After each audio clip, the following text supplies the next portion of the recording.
Dhaka residential model কলেজে অডিটোরিয়ামে youth club এর আয়োজনে মানসিক স্বাস্থ্য বিষয়ক একটা সেমিনার চলছে এবং সেই খোঁজখবর রাখছেন সহকর্মী মোহাইমিনুল খান অপু যুক্ত হচ্ছেন আমাদের সঙ্গে। অপু, শুধু একটু বলবেন, আমরা আসলে দেখতে পাচ্ছি শিক্ষার্থীরা তো বসে আছেন এবং অনেকক্ষণ ধরে আসলে আয়োজনের প্রস্তুতি চলছিল, শেষ অবধি সেমিনারটা শুরু হয়েছে কিনা এবং মোট কতগুলো কলেজের কি পরিমাণ শিক্ষার্থী এখানে এসেছেন, তারা এখন পর্যন্ত কোনো কিছু বলেছেন কিনা? অপু, মোট 21টি কলেজের শিক্ষার্থীরা কিন্তু এই সেমিনারে অংশ নিয়ে যোগ দিয়েছেন। ইতিমধ্যে তারা কিন্তু এই সেমিনার হলটিতে এসে প্রবেশ করেছেন এবং কিছুক্ষণের মধ্যে এই সেমিনারটি অনুষ্ঠিত হবে। জানেন যে মানসিক স্বাস্থ্য বিষয়ক যে সেমিনার, সেটি কিন্তু আজকে ইউথ ক্লাব আয়োজিত এই সেমিনারটি আয়োজন করা হয়েছে। এখানে প্রায় 21টি শিক্ষা প্রতিষ্ঠানের শিক্ষার্থীরা, অন্ততপক্ষে 1000 শিক্ষার্থী এখানে অংশ নেবেন, এমনটি কিন্তু আমরা আয়োজকদের কাছ থেকে আমরা জানতে পেরেছি। তবে এখানে দেখতে পাচ্ছেন যে শিক্ষার্থীরা কিন্তু ইতিমধ্যে কিন্তু এখানে এসে উপস্থিত হয়েছেন এবং যারা গেস্ট রয়েছেন তারাও কিছুক্ষণের মধ্যে এসে পৌঁছাবেন।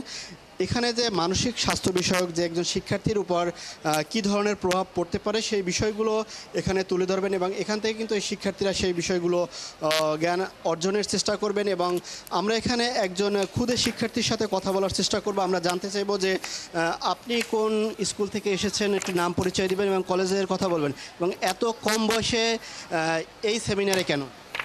আসসালামু আলাইকুম, আমার নাম মোসাবিন মাহবুব। আমি ষষ্ঠ শ্রেণীতে শহীদপুর স্মৃতি কলেজে অধ্যয়নরত। আমাদের পড়াশোনার মধ্যে অনেক চাপ রয়েছে, আমাদের বইগুলোতে অনেক বিষয় আছে এবং সেই বিষয়গুলো কিছু কিছু অনেক কঠিন। এইসব বিষয়ের কারণে আমাদের মাঝে মাঝে অনেক সমস্যা হতে পারে। এই কারণে আমার এই জিনিসগুলো একটু ডেভেলপমেন্ট কীভাবে করা যায় এই ধরনের বিভিন্ন বিষয়ের উত্তর হিসেবে আমি পাওয়ার জন্য এই সেমিনারটিতে অংশগ্রহণ করছি। এমনি বলছিলেন যে ঠিক ক্লাস যখন 6-এ পড়ে তখনই কিন্তু তিনি অতিরিক্ত পড়াশুনোর যে চাপ, সেই চাপের বিষয়টি কিন্তু তিনি বলছেন এবং এই সেমিনারে যে সব মানসিক চিকিৎসা বিশেষজ্ঞ রয়েছেন তারা থাকবেন, তাদের কাছ থেকে কিন্তু তিনি শিখবেন কীভাবে তিনি এটি প্রতিরোধ করতে পারেন। এছাড়াও কিন্তু আমরা ইন্টারমিডিয়েট শিক্ষার্থী যারা রয়েছেন তারাও কিন্তু এখানে রয়েছেন।